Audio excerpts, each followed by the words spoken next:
ఏంటి సార్ కొత్త హెయిర్ స్టైలా? ఏంటి సార్ సంగతి? ఏడిసేలే కానీ పేషెంట్ పంపి. పేషెంట్ వాళ్ళు వెళ్ళిపోయారుగా. వెళ్ళిపోయారా? అదేంట్రా ఇంకా ఇక్కడే కదా ఉన్నారు.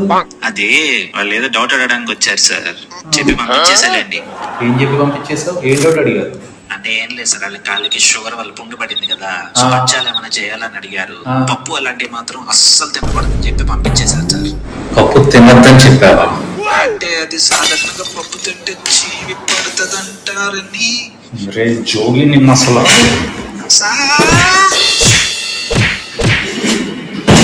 ఈ పప్పు తినొద్దని చెప్పిన వాళ్ళని ఎన్నిసార్లు చెప్పాలండి?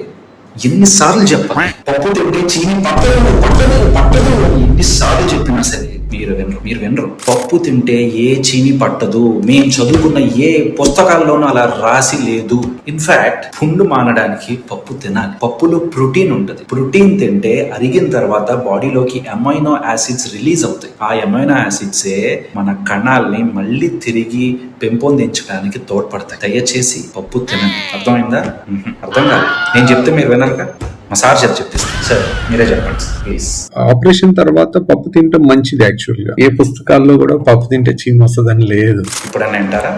అయినా మీకు ఈయన చెప్తే ఖచ్చితంగా ఈ 2 తెలుగు రాష్ట్రాలు ఉంటాయి అన్నమాట. Sir please sir. శనగపప్పు తింటే చీమ పడుతుంది అనేది అపోహ. అక్కడ చీమ పట్టడానికి మనం తినే ఆహారానికి సంబంధమే లేదు. ఎప్పటికైనా దయచేసి పప్పు తినండి. మీ ఇంట్లో పప్పు చేస్తే నాకు కూడా పిల్లలు